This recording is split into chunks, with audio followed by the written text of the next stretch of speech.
Si l'astrologie porte un grand nom, beaucoup ne savent pas de quoi il s'agit. En plus d'être un extraordinaire outil de connaissance de soi qui nous guide et nous aide à comprendre notre façon d'être et notre vie avec précision et profondeur, l'astrologie est un outil de prévision extrêmement utile. Grâce à différentes techniques telles que les transits, direction et profection, il permet de diagnostiquer et de prévoir les caractéristiques des situations présentes, passées et futures, afin d'optimiser la manière dont nous les vivons. Affiné à l'aide d'un contexte précis, l'astrologue peut rendre visible l'invisible et permettre à celui ou celle qui la consulte de prévoir les caractéristiques de situations futures, pour dans certains cas limiter les dégâts, dans d'autres permettre d'optimiser le développement de possibilités constructives.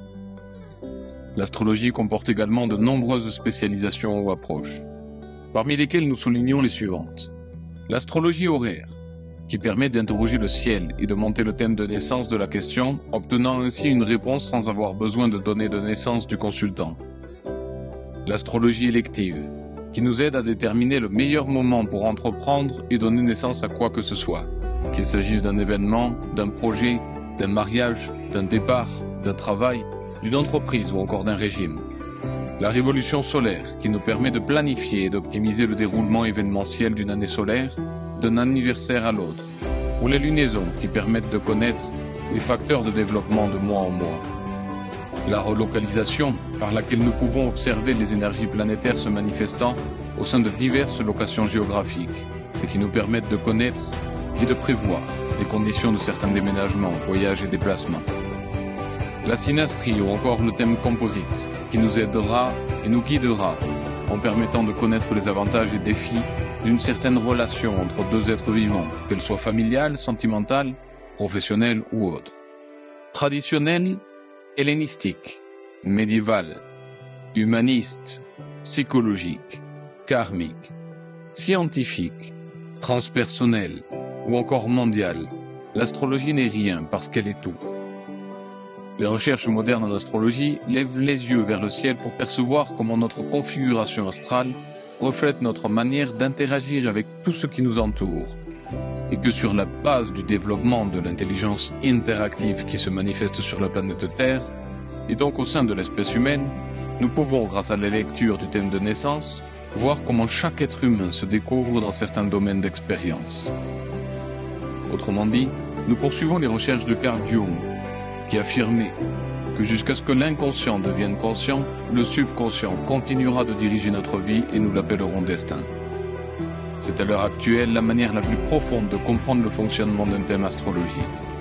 L'astrologie nous permet de voir directement ce que nous sommes. Et ce dont nous n'avons pas conscience se manifestera comme destin. Et nous pouvons voir où, comment et quand ce destin deviendra réalité. Avec bien sûr une ample marge de possibilités. L'astrologie s'inscrit aujourd'hui au sein d'un héritage ésotérique et scientifique ancien, où les techniques et les approches hellénistiques et médiévales sont encore influentes, mais où les découvertes modernes dans les domaines de l'astronomie, de la psychologie, de la métaphysique, entre autres, imprègnent une nouvelle façon de voir les choses. L'astrologie n'a jamais été dogmatisée ou imprégnée d'une quelconque affection religieuse, bien au contraire. Elle a toujours été considérée comme une lumière capable d'éclaircir les perceptions, d'orienter et de guider concernant les aspects les plus mondains comme les plus spirituels. Aussi difficile qu'il soit de définir le spirituel, l'astrologie emprunte la voie qui lui était demandé d'emprunter selon les questionnements et les demandes de chacun, ce qui n'exclut pas les questions d'ordre mystique, spirituel et transpersonnel.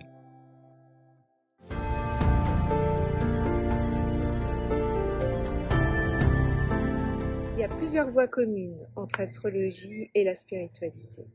Elles ont en commun la quête de sens et de connexion avec quelque chose de plus grand que soi.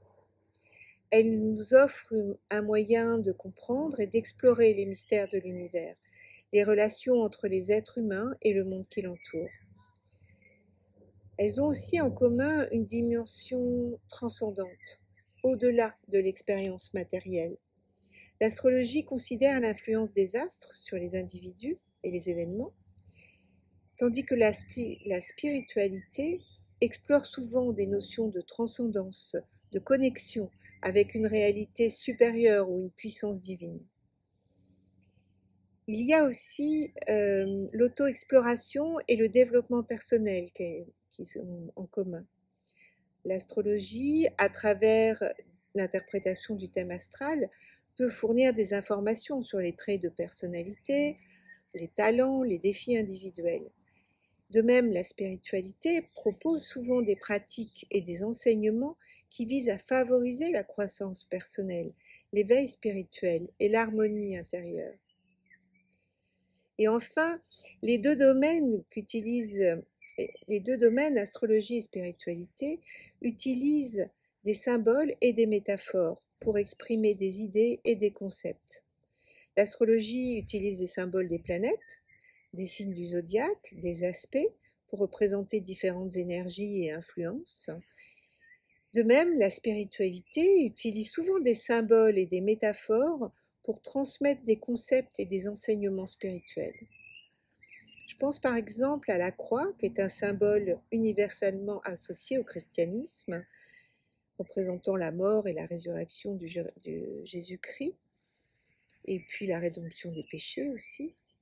Ou encore au mandala, qui est un symbole spirituel dans l'hindouisme et le bouddhisme, qui représente l'univers, mais aussi l'harmonie et l'unité de toutes les choses. Et en astrologie humaniste, on parle de mandala pour parler du thème natal.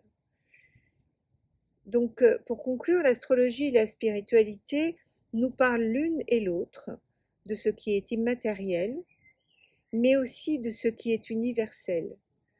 Je dirais personnellement que l'astrologie est par nature spirituelle. Autrefois, dans les civilisations anciennes, il y avait vraiment une voie commune entre astrologie et spiritualité. Les civilisations anciennes cherchaient justement la spiritualité dans le monde qui les entourait. Elles le cherchaient aussi bien dans la nature et dans les animaux qui étaient autour d'elles, et elles pensaient que tout était relié. Chez nous, au Moyen-Âge, il y avait aussi une correspondance entre spiritualité et astrologie. De nombreuses églises romanes au XIe et XIIe siècle ont été construites avec les signes astrologiques sur les frontons, et on peut aussi citer la basilique de Vézelay qui a sur son avant-nef tous les signes astrologiques ainsi que des scènes représentant les moissons, les travaux des champs, puisque ce qui était important aussi, c'était à l'époque de se nourrir. Il fallait trouver de la nourriture, on n'allait pas dans les supermarchés à l'époque, et il fallait vraiment se chercher, et quand il y avait du mauvais temps, quand il y avait des famines, eh bien les civilisations disparaissaient. Donc c'est pour ça que le lien avec la nature était vraiment très très important. Dans nos sociétés qui sont devenues extrêmement matérialistes, où il y a une recherche de confort qui se comprenait après les guerres, puisque les personnes avaient manqué d'argent bien souvent, et elles ont voulu que leurs enfants aient de meilleurs emplois et des voitures plus importantes, une maison aussi plus grande que celle du voisin. Eh bien, ce côté matérialiste nous a un peu détachés de la spiritualité. Et là, maintenant, l'astrologie peut être une voie avec donc tous les dieux de l'Olympe, puisque nous avons Zeus, qui est devenu Jupiter chez les Grecs. Ensuite, nous avons Neptune, le dieu de la mer, et Vénus, la déesse de l'amour, Mars, le dieu de la guerre. Donc avec toutes ces dieux et ces déesses, nous retrouvons un peu la spiritualité passée, et nous pouvons guider des personnes sur cette voie de connaissance. C'est vraiment très important. Et en ce moment, on peut dire que de nombreuses personnes cherchent un sens à leur vie. Il y a une quête de sens. Certaines personnes qui avaient des emplois importants, eh bien, vont partir à la campagne pour seulement cultiver leur jardin pour être proche de la nature et avoir moins d'argent. Donc c'est vraiment une quête de spiritualité qu'il y a en ce moment, et l'astrologie peut vraiment être un bon guide en relation justement avec tous ces dieux de l'Olympe que les anciens ont connus. Alors entre astrologie et spiritualité, oui, je pense qu'il y a un lien. Maintenant, ça dépend de l'astrologie qu'on pratique, forcément. C'est-à-dire que si par exemple, je vais pratiquer une astrologie de superficie, une astrologie basée sur quelque chose de très prévisoire, très prédictif, très superficiel, exclusivement sur les événements de la vie des personnes, forcément ça peut avoir beaucoup de résonance spirituelle. Maintenant, je pense qu'il y a une résonance spirituelle sur 2 points. D'une part, le fait de constater de manière évidente que l'astrologie est fonctionnelle, ça va déjà ouvrir un chemin spirituel. Parce que on va pouvoir se rendre compte d'une manière très spontanée, vérifiable et constante, permanente, qu'il y a un lien entre le ciel et la terre. Et que on peut se voir au travers de notre carte natale. Ce qui est déjà pour moi, on va dire, la graine spirituelle qui va pouvoir à un moment donné germer. D'autre part, l'astrologie apporte beaucoup de précision et de profondeur sur ce qui se passe dans la vie. L'astrologie nous dit, de par le fait qu'elle soit vérifiable, que s'il y a quelque chose qui se passe à l'extérieur de ma vie, une crise par exemple, dans ma vie de couple, c'est parce qu'il y a en moi quelque chose qui travaille. Il y a un développement en moi, et forcément qu'il y a une résonance en lien avec la personne, avec donc ma compagne, qui va avoir une résonance particulière. Donc le fait de savoir et de pouvoir rendre évident qu'il y a quelque chose qui se passe et de pouvoir savoir ce qui se passe, c'est donner du sens à la vie.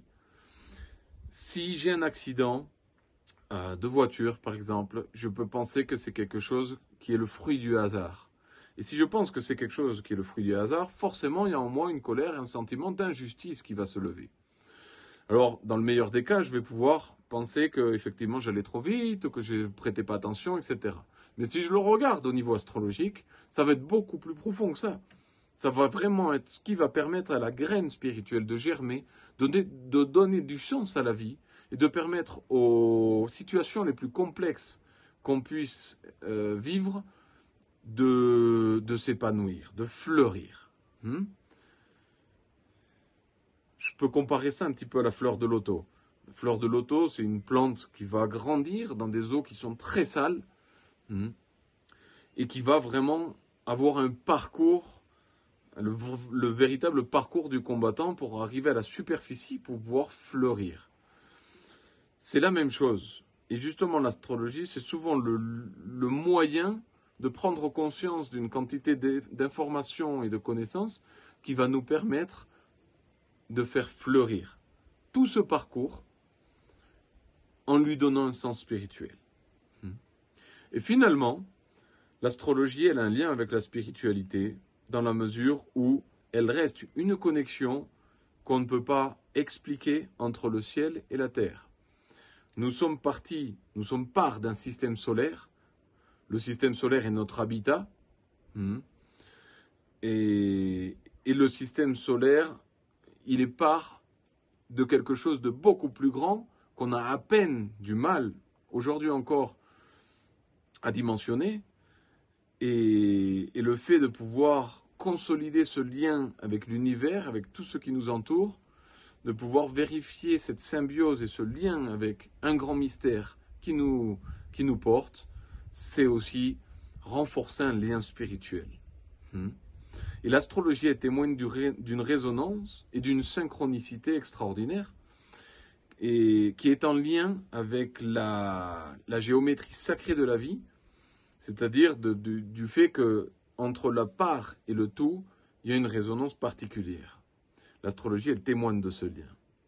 Dans la mesure où nous, on étudie les lois ésotériques, universelles et spirituelles qui conforme la réalité profonde de la vie et de l'expérience de la planète Terre, forcément, on s'enrichit au niveau spirituel.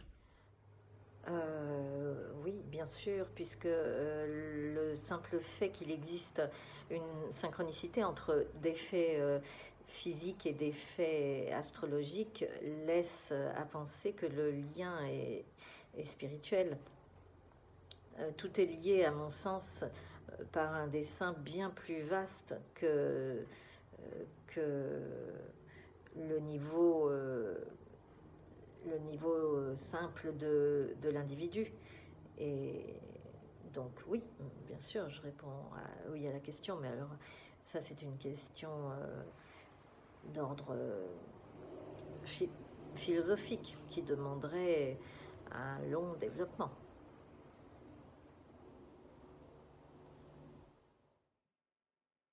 Il m'est tout à fait impossible de séparer astrologie et spiritualité.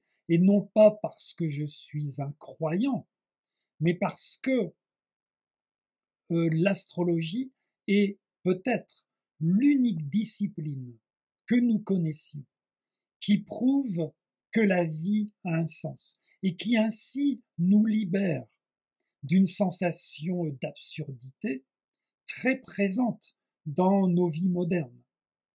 Lorsque l'on est dans notre pratique toujours constamment confronté à des coïncidences signifiantes, à des synchronicités qui constituent la chair même de l'astrologie, la matière sur laquelle nous travaillons, nous sommes forcés d'admettre que l'univers n'est pas indifférent à notre présence. Ce qui est infiniment précieux, parce que, en ce sens, par le biais de notre thème astral, l'univers nous offre une identité cosmique. Il reconnaît notre présence. Et attention, ça ne veut absolument pas dire que l'astrologie prouve l'existence de Dieu ou des dieux ou des déesses ou la vie après la mort ou même la réincarnation.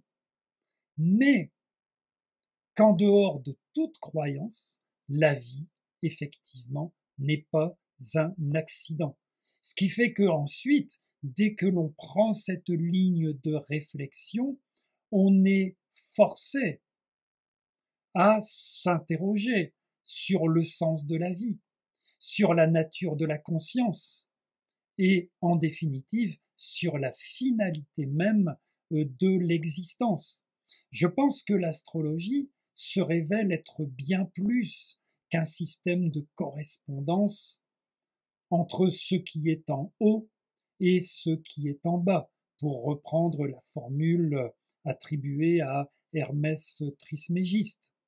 Je pense que l'astrologie est bien plus qu'un miroir symbolique reflétant nos personnalités et qu'elle est également bien plus qu'un outil au service de notre développement personnel, même si elle est évidemment tout cela à la fois. Je pense que l'astrologie est un système cosmogonique, philosophique, et en définitive une approche spirituelle tout à fait cohérente, qui éclaire la nature de l'univers, qui éclaire la nature de nos consciences et la nature de nos destinées.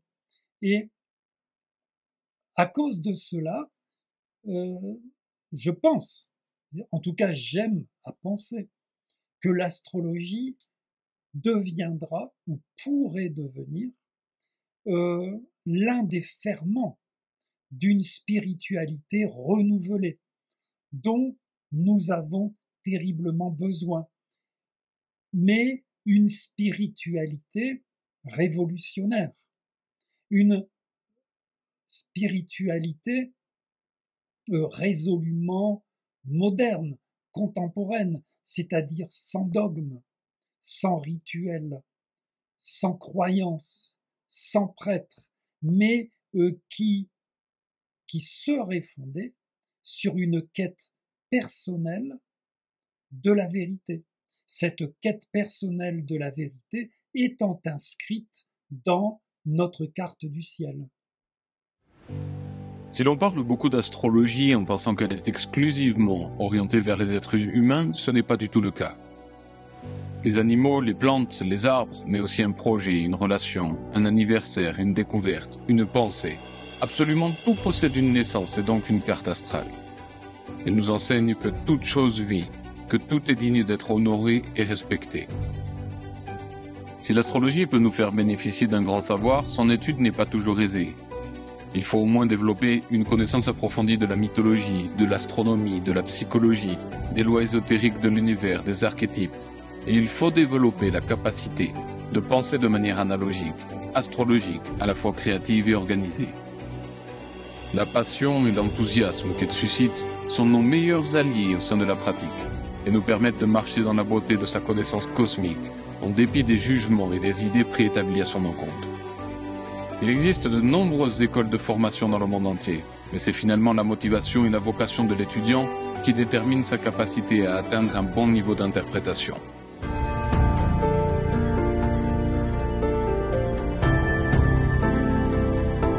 Je dirais à toute personne qui souhaite apprendre l'astrologie que ce qui me semble être la meilleure manière d'apprendre, c'est la pratique. Il est essentiel de faire l'expérience de son thème. En le visitant et en l'étudiant, il y a fort à parier qu'on y percevra le sens de notre vie et que l'on ressentira à quel point ces symboles sont vivants en nous. Prendre son thème et s'interroger, c'est ça l'essentiel. La manière d'apprendre, c'est sans aucun doute, la manière d'apprendre la plus ludique, la plus efficace, c'est aussi d'étudier chaque symbole, puis de voir ce qu'il raconte dans son thème natal. Ensuite, de regarder le thème de ses proches et de faire la même chose. Oui, on peut s'interroger au travers de livres ou d'enseignants, peu importe. Mais une autre chose aussi, il me semble important de ne jamais oublier que l'astrologie est vaste, très vaste même. Et on peut imaginer qu'elle est comme une spirale, c'est-à-dire qu'au tout début, nous la comprenons d'une certaine façon. Puis avec le temps, on réalise qu'il y a encore d'autres aspects à découvrir. L'important, c'est de réaliser que le chemin est comme un chemin de montagne, que nous gravissons petit à petit. On peut avoir l'impression d'être déjà passé par là, mais en réalité, on n'est pas au même niveau. On voit les choses différemment, d'un autre point de vue, et parfois beaucoup plus en profondeur. Il est évident qu'il nous faut toujours apprendre davantage, se réjouir de ce que nous savons, de le mettre en pratique et continuer à apprendre. Voilà le conseil que je vous donnerai. Pour toutes les personnes qui cherchent à apprendre ce langage ancestral, je pense que c'est vraiment la connaissance de soi qui est la plus importante, parce que à ce moment-là, si on se connaît, on peut savoir nos potentiels, on peut mieux se débrouiller dans l'existence en trouvant des choses qui nous conviennent et non pas être dans peut-être une profession qui ne nous convient pas, mais qui a été celle des parents. Donc la connaissance de soi est vraiment pour moi importante.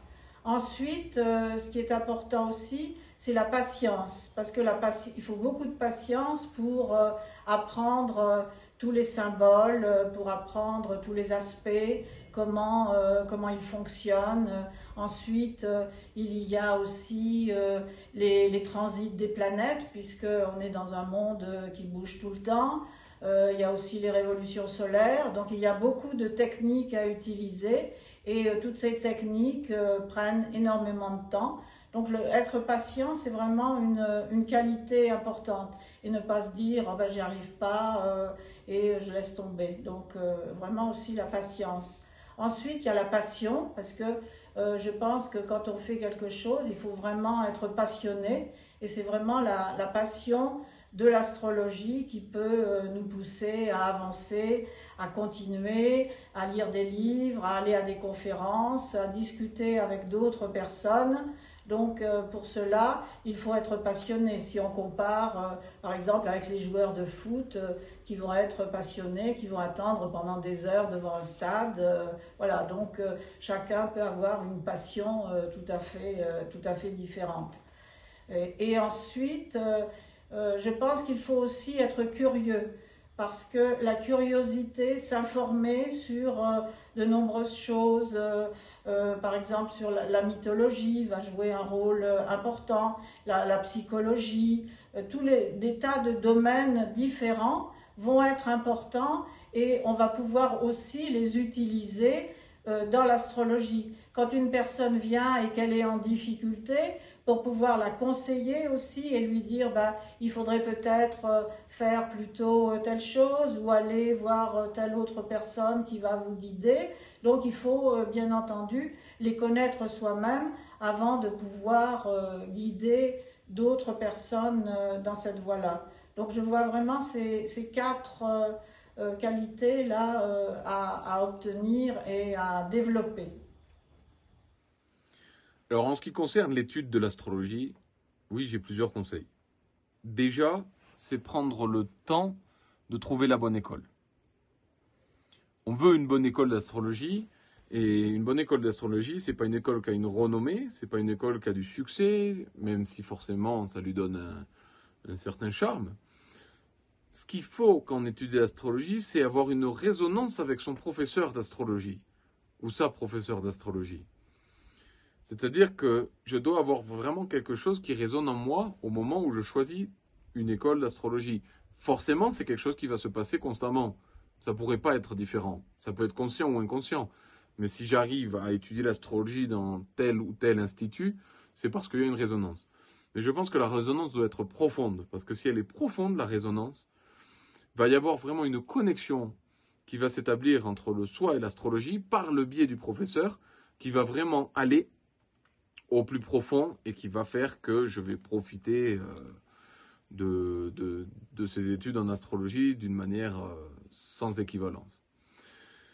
Donc d'une part, faire vraiment le bon choix au moment d'étudier l'astrologie, où l'étudier et avec qui.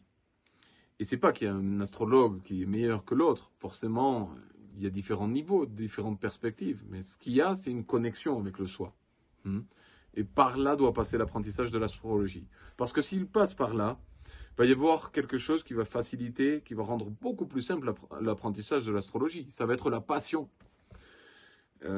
Si on est passionné, généralement l'astrologie vraiment permet de se passionner, puisqu'elle est extraordinaire, dans tous les cas. Si on se passionne de l'astrologie, on va la comprendre au plus profond, on va l'étudier, on va observer.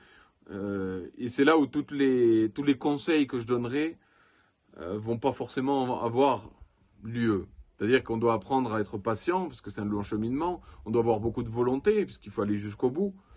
On doit observer énormément de cartes natales, vérifier les informations liées à la carte natale et aux personnes qu'on connaît, etc. Il y a beaucoup de conseils qu'on va pouvoir attribuer pour étudier l'astrologie. Mais si on est passionné, tous ces conseils, il n'y en aura pas besoin, parce que j'ai pas besoin de patience pour arriver à consolider un bon niveau d'astrologie.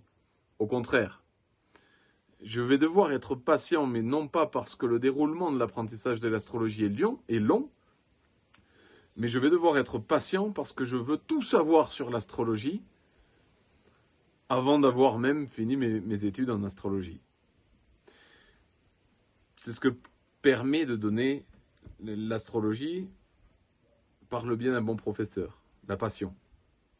On va témoigner de cette résonance, on va se passionner, et à partir de là, forcément, on va pouvoir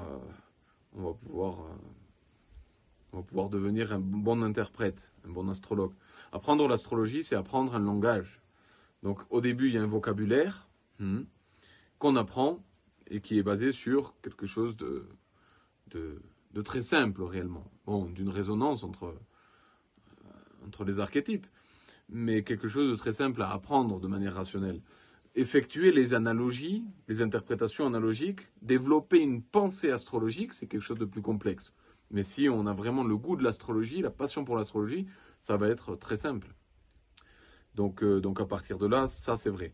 Et d'autre part, finalement, le dernier conseil que je vais donner, c'est qu'une fois qu'on a terminé nos études au sein d'une école ou avec un certain professeur d'astrologie, il faut prendre son envol. Et il y a un moment où il faut prendre son envol. On ne va jamais être qualifié pour pouvoir réaliser une consultation d'astrologie. On va toujours avoir un moment où on sent qu'on ne sait pas suffisamment pour pouvoir réaliser la consultation d'astrologie. Et à partir de ce moment-là, je pense qu'il y a un moment où il faut changer de maître. Il y a un moment où le maître ou le professeur d'astrologie ou l'école d'astrologie qu'on a choisie va ne plus nous donner d'informations qui nous enrichit pour développer notre art astrologique, notre manière propre à soi d'interpréter l'astrologie, qui n'est pas la même que notre professeur ou que les autres compagnons et les autres étudiants d'astrologie. Donc il y a un moment où il faut prendre son envol. Parce que j'ai vu des élèves qui sont restés de nombreuses années au sein de la même école d'astrologie, et même ce que je conseille à mes propres élèves au bout de la fin du cursus d'astrologie, c'est, si vous voulez, une spécialisation ou assister à un séminaire postérieurement, vous êtes toujours les bienvenus. Mais ce que je vais vous demander maintenant, c'est de ne pas effacer toutes les informations qu'on a acquises, tous les apprentissages, mais de changer d'orientation. De changer. Voilà, on a coché la case de l'académie, du CIA, maintenant, il faut changer. Parce qu'il y a d'autres choses, il y a d'autres personnes qui vont apporter d'autres contenus, d'autres informations. On ne peut pas rester branché sur le même interrupteur. Et donc finalement, comme tout oiseau, à un moment donné, la maman, elle va lui dire, voilà, saute, maintenant tu peux voler. Ça va faire peur, mais il faut le faire. Et quand l'oiseau il va sauter, il va se rendre compte que ses ailes se déploient à merveille et que la grande aventure commence. Tout d'abord, quelles sont les motivations qui vous poussent vers l'astrologie? Est-ce que c'est pour un usage personnel? Est-ce que c'est dans la perspective de faire des consultations? Voir un petit peu déjà cette partie-là. Ensuite, il faut savoir que l'apprentissage de l'astrologie est long et fastidieux. Ne croyez pas, comme vous pouvez l'entendre à de nombreux endroits, que en 3 mois, on va pouvoir s'initier à l'astrologie, voire devenir astrologue. C'est totalement faux. Il faut du temps. Il faut du temps. C'est un long chemin, y compris à l'intérieur de soi, car l'astrologie, l'initiation à l'astrologie, c'est aussi un cheminement vers soi. Donc bien sûr, il faut acquérir les bases, pratiquer. Pratiquer, comme je dis, il faut bouffer du thème de votre famille, de vos amis, de vos voisins, de personnalités connues. Ça permet aussi de pouvoir tester vos analyses, en connaissant leur parcours de vie et leur personnalité. Très important aussi dans ce que vous allez apprendre, c'est que vous allez apprendre les bases, vous allez apprendre des techniques, des pratiques selon l'un ou l'autre. Il ne faut pas chercher à faire un copier-coller de ce qu'on vous a appris. Il faut assimiler ces bases et vous les approprier de manière à pratiquer vraiment votre astrologie, cette astrologie qui vous correspond. Si vous faites de la consultation, gardez toujours en conscience le pouvoir de l'astrologie et veillez à ce que la pratique de la consultation se passe toujours dans un climat de bienveillance. Enfin, si l'astrologie nécessite des connaissances techniques, restez toujours à l'écoute et au plus près de l'humain. L'humain avant la technique. C'est l'humain qui est au cœur de l'astrologie. Et laissez le champ libre à votre sensibilité, à votre intuition pour vous guider dans vos analyses. D'abord, je pense que le parcours de chacun sera de toute façon extrêmement personnel et notre rencontre avec l'astrologie est unique. Je pense que ça dépend beaucoup de l'individu, ça dépend de la période à laquelle se fait sa rencontre avec l'astrologie au cours de sa vie, ça dépend de son état de conscience à ce moment-là, de sa maturité psychologique en quelque sorte, et de façon plus pratique, Selon moi, il faut savoir être patient, se documenter, s'instruire beaucoup évidemment sur le sujet, lire énormément et puis éventuellement suivre des cours auprès de professionnels pour tester ses connaissances et puis parfaire son apprentissage. Surtout aussi, bien sûr, étudier de multiples thèmes de personnes de son entourage pour que ça fasse sens peu à peu en nous. Apprendre ce langage ancestral prend du temps, ça c'est sûr. L'intégrer est un travail de longue haleine et à un moment donné aussi, il faut savoir passer à la pratique. Se jeter à l'eau, comme on dit, car rien ne vaut l'expérience concrète des choses. C'est comme ça qu'on progresse pour moi. Et puis enfin, je dirais qu'il faut surtout avoir bien à l'esprit qu'il s'agit d'un travail fondamental pour la prise de conscience et l'évolution personnelle, et qu'apprendre le langage astrologique représente une approche thérapeutique. On oublie Madame Irma dans cette démarche. Voilà. Je pense que lorsque l'on débute l'astrologie, en tout cas ça a été mon cas, on n'a pas idée de la nature même de la discipline dans laquelle on va rentrer.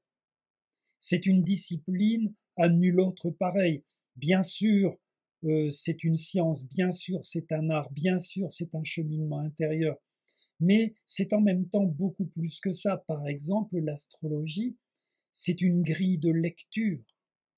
Toutes les informations, tous les événements personnels ou collectifs, vous allez les lire petit à petit par rapport aux positions planétaires, par rapport aux aspects, toutes vos réflexions, vos sentiments, vos émotions vont être passées au crible de cette lecture. Et ce qui est intéressant, je pense, c'est un conseil qui peut sembler étrange quelque part, eh bien c'est de laisser l'astrologie agir à travers soi. C'est de lui faire confiance parce que effectivement, c'est une discipline qui est à nul autre pareille.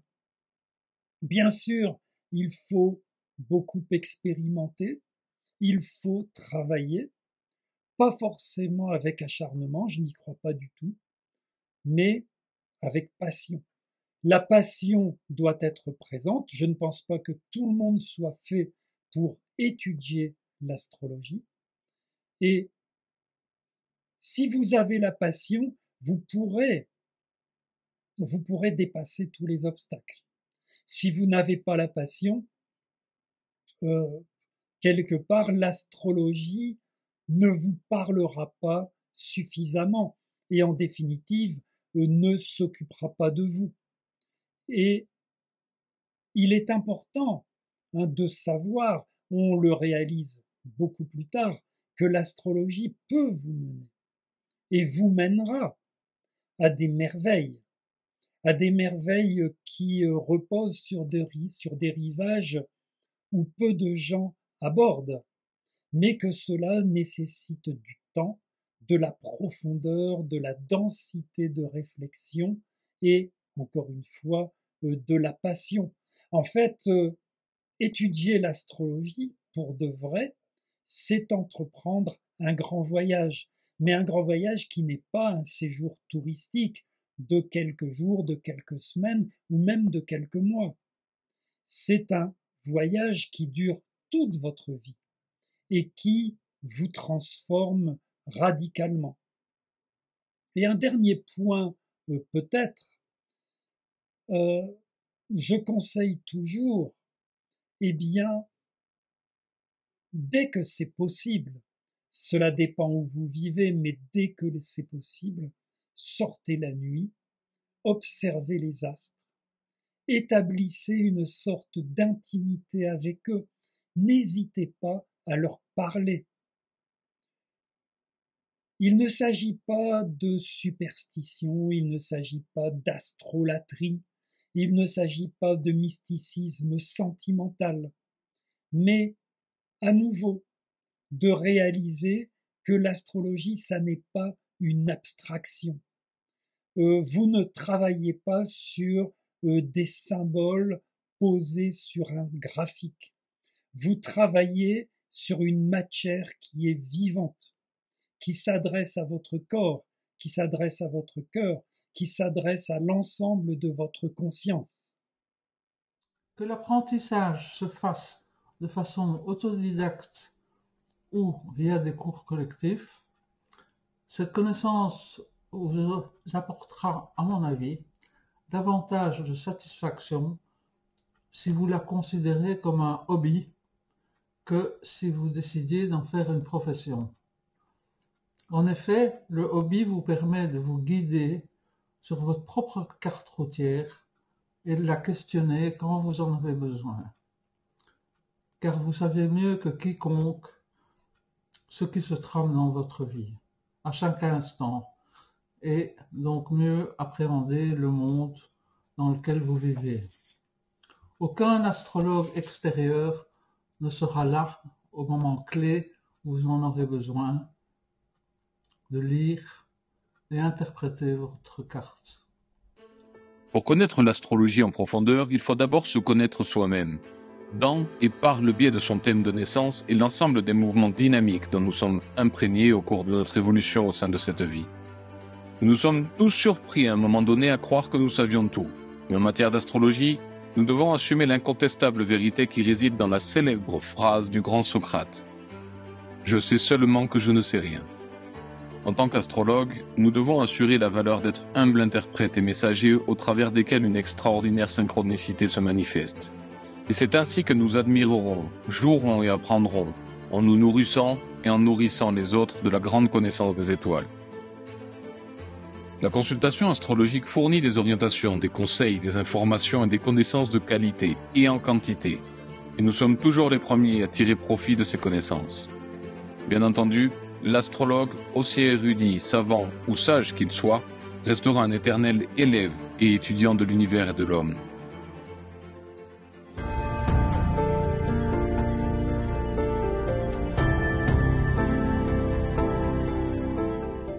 Dans l'étude de mon thème natal, ce qui a sans aucun doute été le plus riche pour moi fut la découverte des points de libération. Pour celles et ceux qui ne connaissent pas, c'est lors d'aspects de tension un point qui permet de libérer, comme son nom l'indique, de relâcher les tensions en question. J'ai dans mon thème ce que l'on nomme une croix hantée. Cette figure consiste en une opposition reliée par deux carrés. Dans mon thème, la planète qui se situe au sommet de ces deux carrés, autrement dit en apex, c'est Mercure. Mercure est en balance et le point de libération se trouve en face, dans le signe du Bélier. Le fait d'en prendre connaissance et de savoir qu'à chaque fois que ce point sera stimulé, activé par le passage d'une planète, astéroïde ou autre, il me sera offert une belle opportunité de libération, fut d'une grande aide. Cet aspect m'a montré qu'il me fallait, pour me libérer de mon blocage concernant la communication et la parole, c'est passer de la balance au bélier. Autrement dit, de prendre le risque d'oser, de me lancer et d'initier un nouveau mouvement. C'est une dynamique inscrite dans mon thème natal qui vraiment a été d'une grande aide.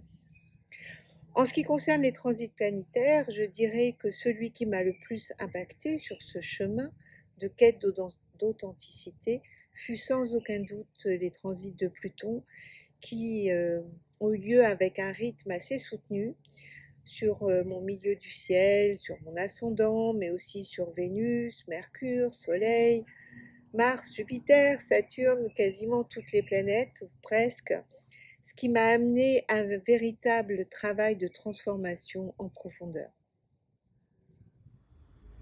Les aspects de mon thème qui ont été les plus importants, c'est la conjonction Saturne-Pluton que j'ai à la naissance. Cette conjonction a marqué des événements importants de mon existence, et le fait de Saturne, là, qui fait un retour tous les 29 ans, a aussi joué un rôle très important dans mon existence, puisque mon grand-père, dont je porte le prénom, a été tué à l'âge de 29 ans pendant la guerre de 14.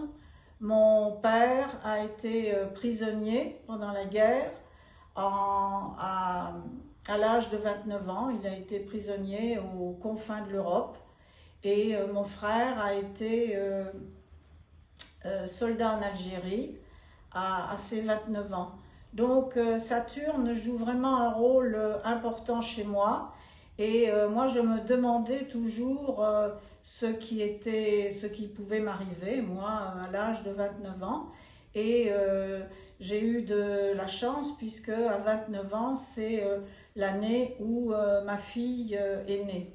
Donc c'était comme si j'avais régénéré ces difficultés là, familiales, et que la vie avait surpassé la mort. Donc pour moi, cet aspect est vraiment très très important.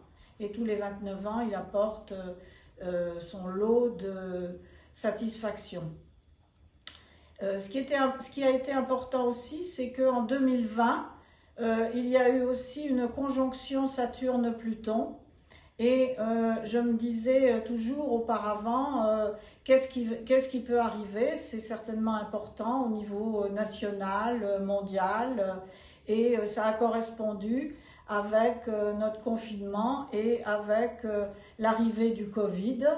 Donc j'ai eu une réponse à cet événement-là.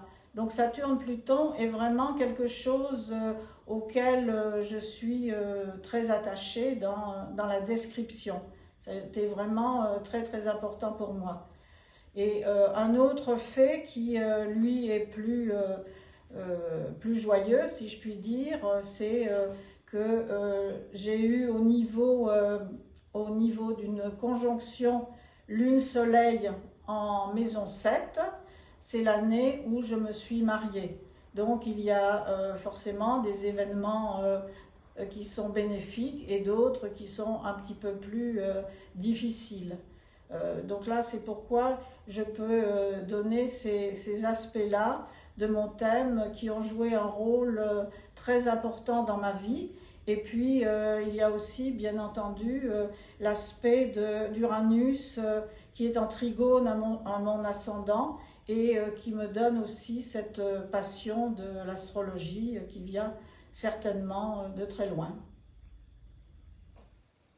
Alors chaque aspect d'un thème natal est riche, il est extrêmement enrichissant. Par exemple, forcément, mon ascendant Verseau, je pense qu'il a été très, très difficile de consolider, de par la position de Uranus, qui est en stellium avec Mercure, Saturne et Neptune. D'ailleurs, c'est le stellium qui est très riche et aussi très complexe, puisque tout ça c'est en maison 12, et mon soleil est en maison 12. Je pense que la maison 12, elle est extraordinaire, mais elle est aussi très, très complexe. Forcément, en astrologie, justement, c'est là qu'on voit non, il n'y a jamais de bon et de mauvais, mais il y a des aspects qui sont plus complexes que d'autres, qui demandent beaucoup plus de travail au niveau interne pour pouvoir s'en bénéficier que d'autres. Donc je pense que pour moi, les aspects les plus complexes de ma carte ont à voir avec cet ascendant Verseau, avec ce stellium, Uranus, Mercure, Saturne et Neptune, et le Soleil en maison 12. En astrologie ascensionnelle, j'ai un carré Soleil-Pluton, qui en écliptique est un carré Soleil-Lune. Et bon, dans tous les cas, ces deux aspects sont sans aucun doute les plus complexes et les plus enrichissants en ce qui concerne mon thème. Si je dois mentionner certains transits et certaines progressions, il y en a plusieurs, il y en a beaucoup, pour en mentionner que quelques-unes.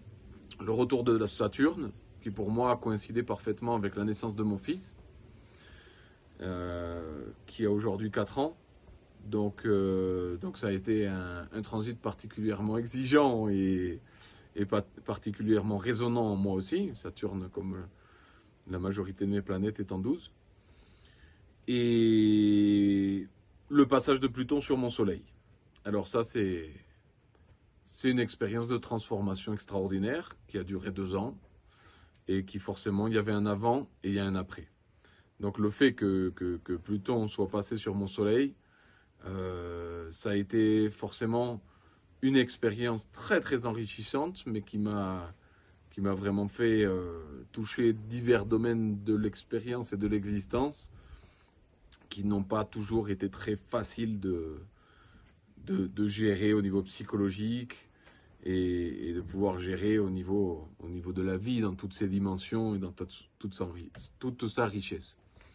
Donc pour moi, voilà, s'il y a deux mouvements, ce serait ces deux-là. Le retour de Saturne et le passage de Pluton sur mon Soleil. Si je devais en nommer un troisième, Neptune qui rentre en maison 2. Comme bon ascendant Verseau, j'ai Poisson en 2. Et au moment de l'entrée de Neptune en 2, qui est aussi un passage très très long, et étant donné que mon Neptune est aussi en maison 12, ça a été un moment aussi très très très complexe. Très complexe. Et très enrichissant, de par sa complexité. Donc voilà, après c'est vrai que tous les aspects d'une carte natale sont extrêmement riches. Chaque aspect, que ce soit un trigone ou un carré, que ce soit une conjonction ou un sextile, sont extrêmement enrichissants. Et bon, je dis toujours justement que lire une carte natale, c'est quelque chose de complètement utopique. Puisqu'on pourrait passer des mois entiers à lire une carte natale. De par la quantité d'informations qu'héberge la carte natale. Donc forcément, résumer comme ça en survolant 2-3 aspects, c'est un peu superficiel. Mais ça serait ça. L'ensemble d'un thème est enrichissant, bien sûr, mais pour ce qui me concerne, l'aspect qui m'a été le plus enrichissant et qui l'est toujours d'ailleurs, c'est l'axe de mes nœuds lunaires. Mon nœud sud étant en Vierge, en cuspide de maison 5, et mon nœud nord, à l'opposé, en Poisson, en cuspide de maison 11. Le transit de ces nœuds lunaires vers 36-37 ans a été particulièrement impactant pour moi et m'a beaucoup touchée. L'ensemble, l'amas planétaire que j'ai en maison 1 également me donne une structure. Et je citerai aussi ma lune en 11 en Verseau, qui me sensibilise entre autres à l'astrologie. J'ai un milieu de ciel en Capricorne avec un soleil Saturne à l'ascendant et je suis Taureau, ascendant Taureau. Donc c'est un ensemble en fait de choses et ces derniers éléments me font de moi quelqu'un qui a besoin de temps pour que les choses s'établissent en moi et dans ma vie, mais sans incontestablement, en tout cas, pour répondre à la question, mes nœuds lunaires sont les nœuds lunaires, de toute façon, en général, pour moi, dans un thème, sont particulièrement enrichissants et leur transit très impactant, en ce qui me concerne en tout cas. Je dois beaucoup à ma conjonction Soleil-Vénus-Mercure en 9e maison, celle, bien sûr, des grands voyages, des études, de l'écriture, de l'enseignement, de la spiritualité. C'est un peu le petit coin, c'est comme ça que je le vois, je le visualise comme le petit coin de paradis de mon thème, qui par ailleurs ne manque pas de régions infernales, bien entendu. Mais il me semble que c'est Uranus à l'ascendant qui me caractérise le plus. D'autant plus qu'Uranus est au trigone partile de ma lune en Scorpion, maîtresse de l'ascendant. Et la signature de cet Uranus est absolument partout dans mon existence, à commencer par des décisions radicales, presque instantanées, qui ont profondément marqué ma destinée. Par exemple, sur l'espace d'environ une année, eh bien, avec l'entrée d'Uranus en Scorpion, en 1975, c'est-à-dire au trigone de mon soleil en 9e maison, j'ai commencé à étudier l'astrologie, j'ai découvert Krishnamurti, j'ai renoncé à la consommation de viande et d'alcool, et sur la fin, eh bien, enfin, Uranus était toujours au trigone parfait de mon soleil, j'ai quitté mon travail et je suis parti en Inde. Pour la viande et l'alcool, ça a été une décision tout à fait uranienne dans le sens que ça n'était pas prémédité, même si j'étais influencé par les philosophies orientales.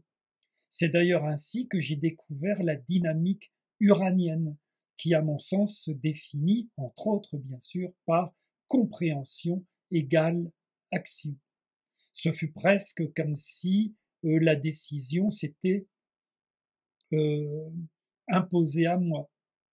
Et peut-être encore plus marquant, ce fut le transit, 4 ans plus tard, d'Uranus sur ma lune en Scorpion, donc je parle à nouveau d'une conjonction partile sur le même degré.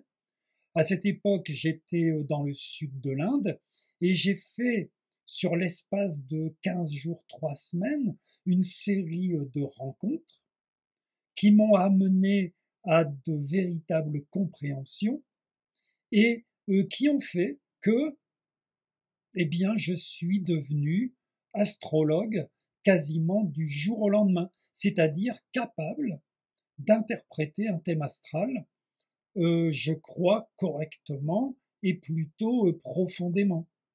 Et jusqu'à maintenant, je ne peux pas expliquer véritablement comment ça s'est fait. C'est-à-dire que j'étudiais en autodidacte depuis 4 ans et j'étais toujours en voyage, j'étais totalement coupé du milieu astrologique, en fait je ne l'avais jamais fréquenté, ce qui est excessivement uranien, et j'étais bloqué.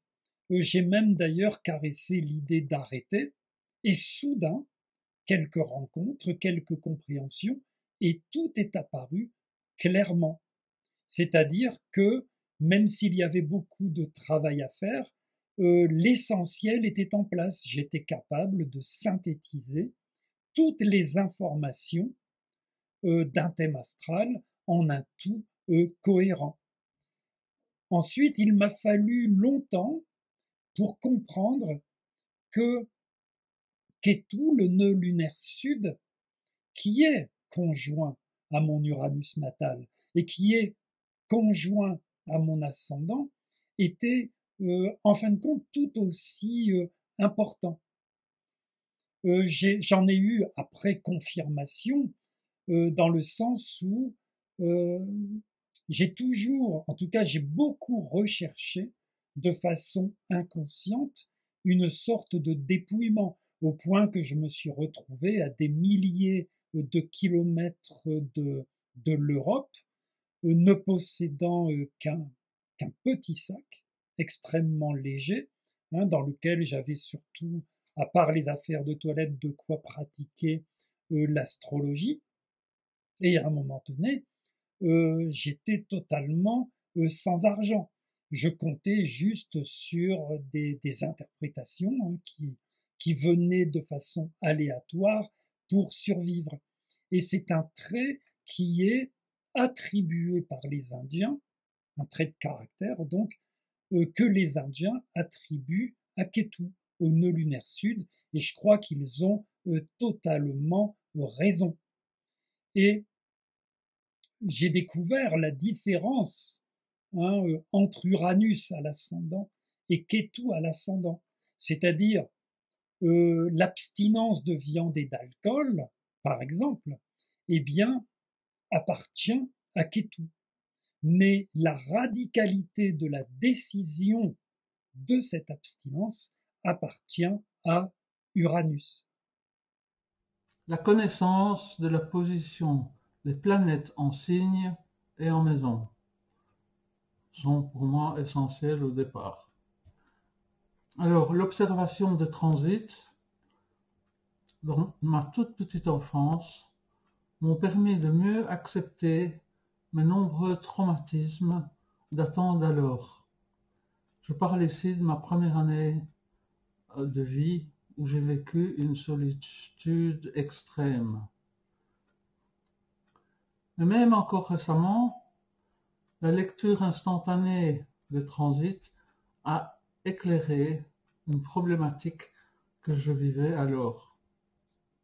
Le fait que l'astrologie ne soit pas acceptée et reconnue comme un véritable corps de connaissances au sein de la société moderne n'est pas une limitation. D'une part, l'astrologie ne cesse d'évoluer à mesure que nous réalisons des découvertes, des recherches et des investigations dans le domaine. D'autre part, elle est l'héritage d'un grand mystère, art interprétatif et langage ancestral d'une extraordinaire richesse symbolique. Quelles conditions pourrions-nous lui attribuer ? Quand pourrions-nous réellement savoir ce qui est et ce qui n'est pas quand il s'agit de lire le ciel ? Que ce soit pour le meilleur ou pour le pire des cas, c'est à chacun de la faire vivre à son goût. Elle restera libre et ouverte aux consciences désireuses d'évoluer et de connecter avec cette résonance cosmique. Nous ne pouvons pas idéaliser des connaissances, car elles sont soumises au niveau de conscience de celui ou celle qui les partage. Et ce, dans tous les domaines de la vie, quels qu'ils soient. Ce que nous pouvons faire, c'est essayer de partager ce qui nous aide à grandir, à évoluer, à nous émanciper des conditions culturelles, éducatives, historiques et évolutives dont nous avons hérité et qui nous répriment dans le déploiement de notre vraie et authentique nature humaine. Et cela ne peut se faire qu'avec de l'amour. L'astrologie, en l'étudiant et en la pratiquant, nous permet de comprendre le pourquoi d'innumérables expériences, liens, relations et comportements, et donne à la vie ce qui souvent lui manque grandement, du sens. Bien plus qu'apprendre à nous connaître, l'astrologie nous apprend à connaître la vie et à reconnaître un mystère qui nous traverse. En ce sens, elle nous donne foi. Elle nous donne la confiance que là-haut, il parle de moi, de vous, de nous. Elle nous donne la confiance que si parfois nous pouvons nous sentir seuls, héritiers de milliers d'années en quête de survie, à l'heure actuelle, les changements se manifestent à une échelle globale, planétaire, et progressivement, notre intelligence développera une capacité interactive qui ne reposera plus sur l'individualisme solaire. De toutes les sciences de l'être, l'astrologie est sans aucun doute celle qui nous donne les perspectives les plus profondes, précises, riches et holistiques de l'humain dans toutes ses dimensions. Alors que les sciences de l'humain optent chaque fois plus pour une vision fragmentée spécialisée de l'individu, l'astrologie préserve son approche globale. Elle n'est pas psychologie mais inclut la psychologie. Elle n'est pas oraculaire mais permet d'anticiper. Elle n'est pas une voie spirituelle ou religieuse, mais donne du sens et de la compréhension à la vie.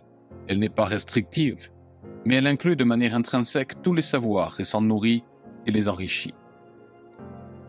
Elle permet une analyse précise à l'échelle des connaissances de celui ou celle qui l'interprète, et ce en un temps record. En ce sens, et en bien d'autres, nous pourrions comparer l'astrologie à l'architecture de l'être. Elle est la plus antique de toutes les sciences, mais reste pourtant d'actualité et s'actualise comme aucune autre.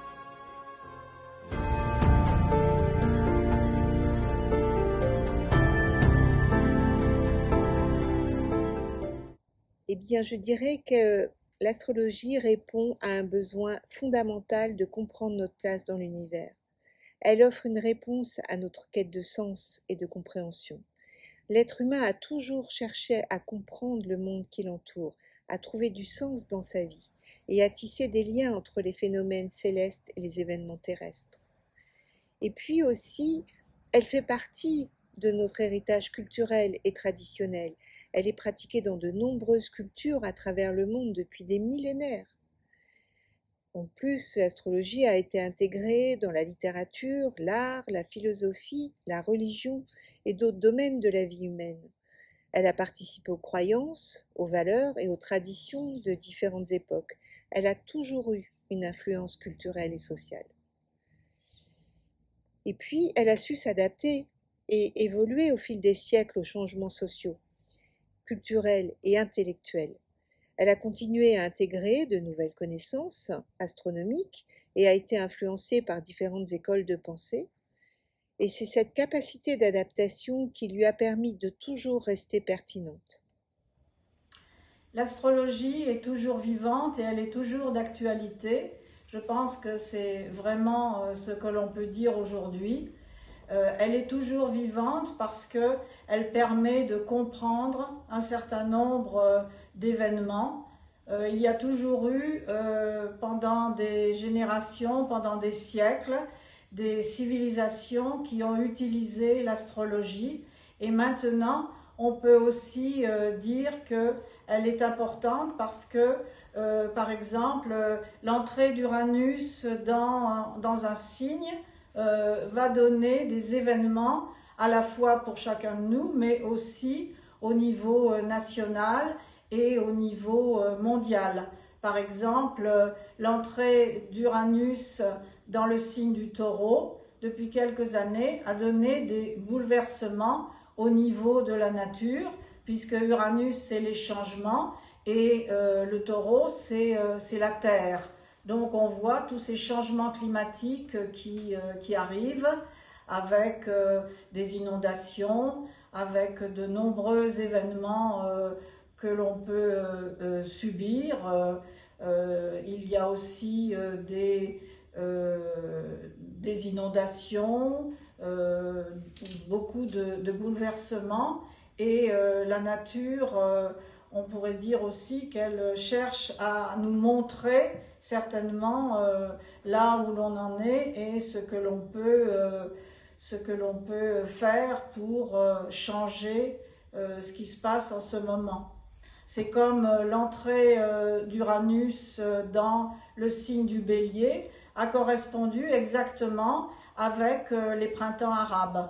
Donc il faut faire l'analyse entre Uranus qui amène les bouleversements et puis le signe solaire dans lequel il entre.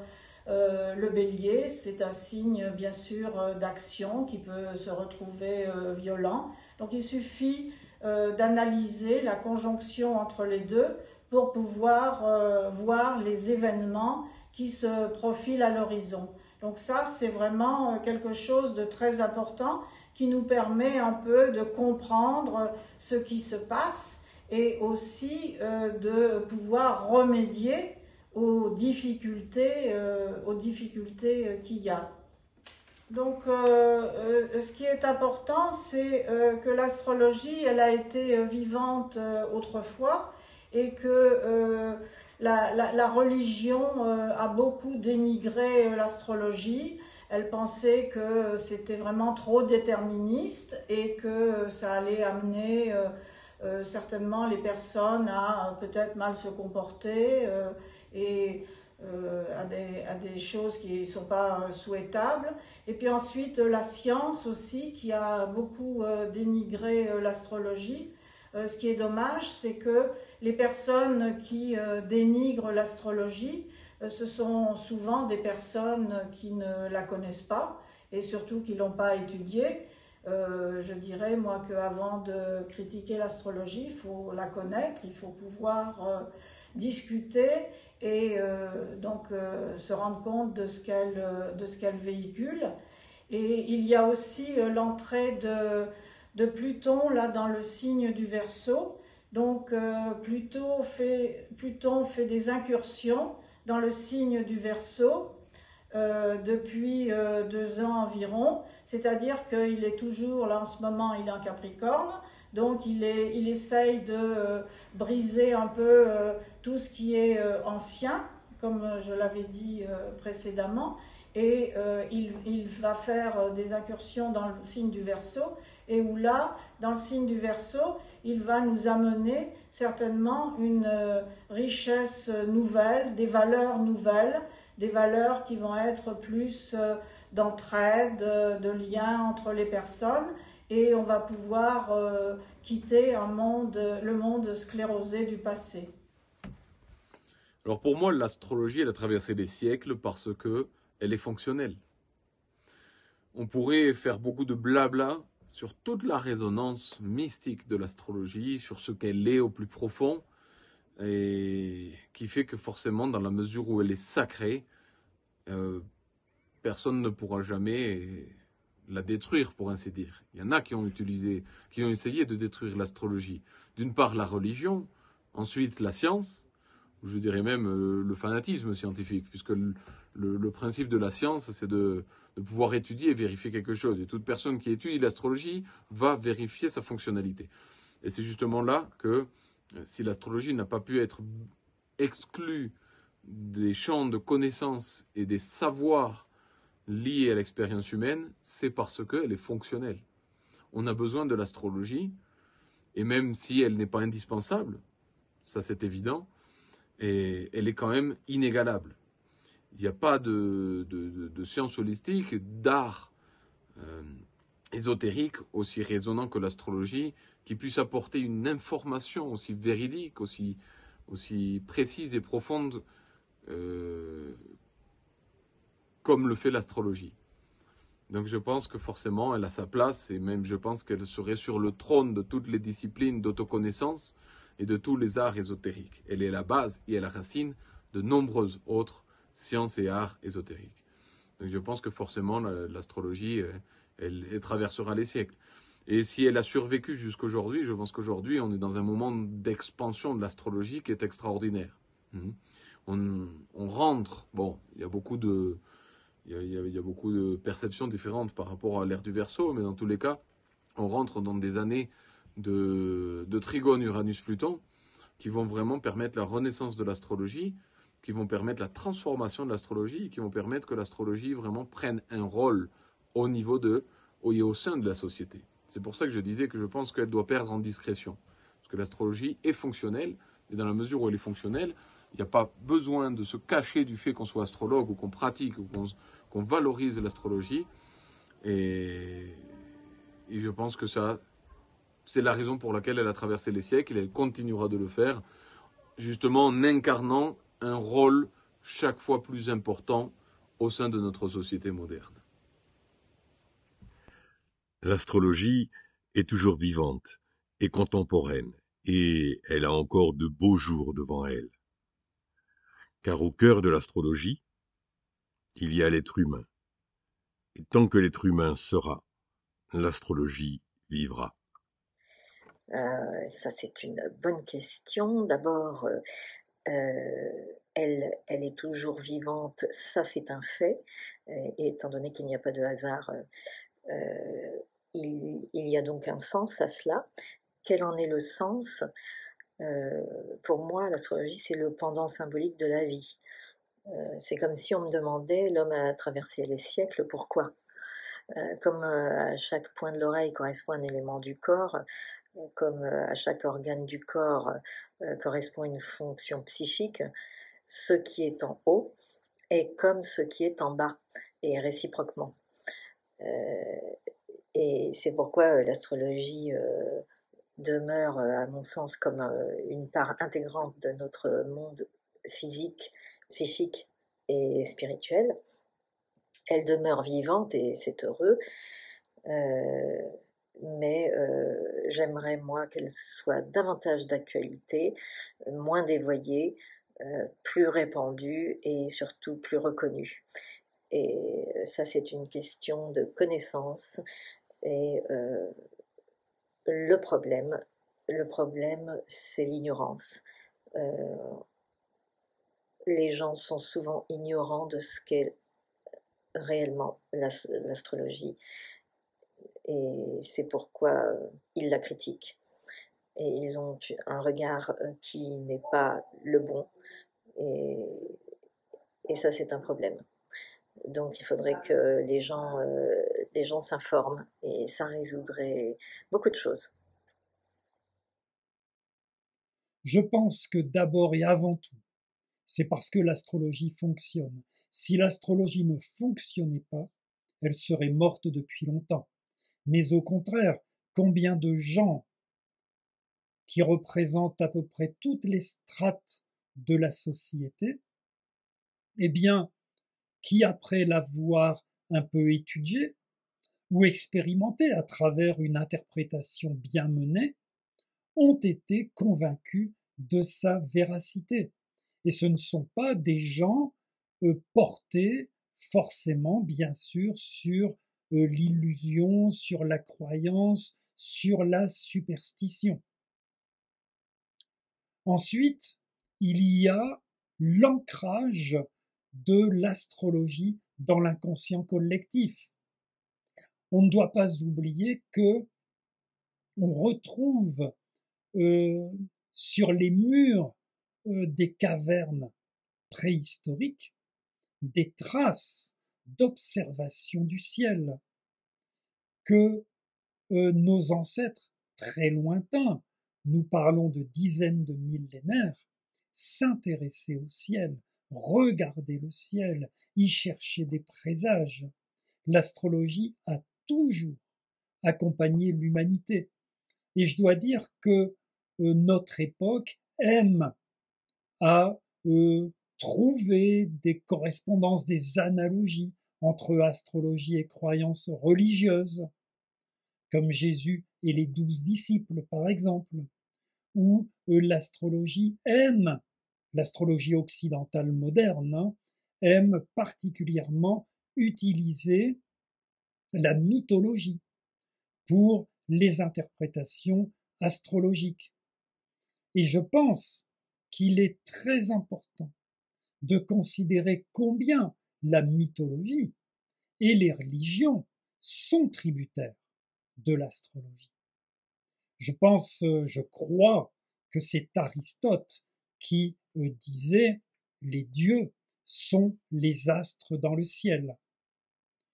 Et pour parler plus spécifiquement de notre époque, qui fait que non seulement l'astrologie n'a pas disparu, mais qu'elle a regagné en vigueur, il me semble que c'est parce qu'elle apporte une réponse très intéressante à ce que Freud a appelé les 3 blessures narcissiques reçues par l'humanité ces derniers siècles, avec Copernic qui nous a prouvé que la Terre n'était pas au centre de l'univers, avec Darwin qui nous dit que l'être humain est un animal comme les autres, avec la psychanalyse qui nous dit « Ah, mais le moi n'est pas maître chez lui, c'est l'inconscient qui commande ».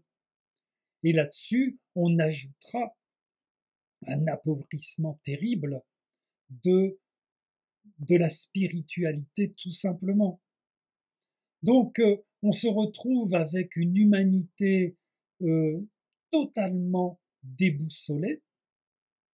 Et voilà que l'astrologie, qui, comme je le disais, ne nous a jamais quittés, qui a toujours été présente, eh bien, nous offre, par le biais de notre thème astral, une identité cosmique, une identité qui correspond à la réalité de ce que nous vivons, puisque l'astrologie fonctionne.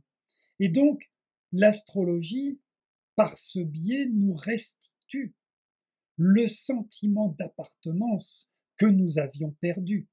L'astrologie démontre que nous sommes inséparables du cosmos, de ce ciel étoilé, magnifique, merveilleux, qui nous fascine depuis toujours.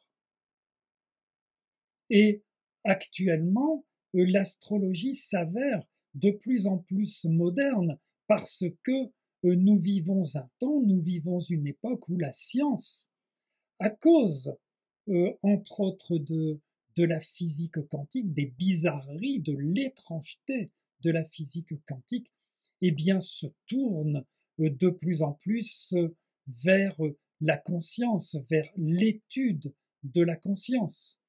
Et l'astrologie, bien sûr, qui considère que le système solaire est autant à l'intérieur de nous qu'à l'extérieur de nous, eh bien, redevient donc extrêmement moderne, tout en étant la plus ancienne et la plus universelle des spiritualités. L'astrologie est universelle et fascinante, tout simplement. L'ère du Verseau et les sagesses des cieux appelleront les vents opportuns pour que ce déploiement de la conscience humaine se manifeste et nous aideront à naviguer en toute sécurité et confiance dans les vastes océans de l'expérience humaine, en nous rappelant toujours que tout est comme il se doit, que tout est parfait et que nous sommes tous inévitablement unis par les invisibles liens d'une expérience spirituelle qui s'incarne au sein de la vie terrestre. De nombreuses écoles, associations et académies astrologiques sont engagées dans la diffusion d'une astrologie sérieuse et de qualité, chacune sous leurs propres angles d'expertise. La Fédération des astrologues francophones FDAF, en permettant l'union des passionnés et des professionnels de l'astrologie, protège et défend une pratique responsable de l'astrologie, le respect d'un code de pratique déontologique. La FDAF organise et diffuse des articles, des conférences, congrès et rencontres régionales et nationales, cours et formations, pour que l'astrologie puisse être abordée, comprise et partagée par tous et toutes, tout en respectant les perspectives de chacun et de chacune. En dissociant l'astrologie des autres disciplines divinatoires auxquelles elle fut injustement associée, en interdisant les horoscopies vides de sens, en filtrant les conversions astrologiques professionnelles des personnes qui ne sont pas suffisamment qualifiées pour l'exercer, en promouvant les activités de recherche, d'enseignement et de conseil, et en encourageant toutes sortes d'initiatives destinées à améliorer la qualité et la pratique astrologique et son identité culturelle. La FDAF reste au service de l'astrologie et de ses adhérents, ensemble et unis pour une astrologie authentique. Que les astres nous soient favorables à tous.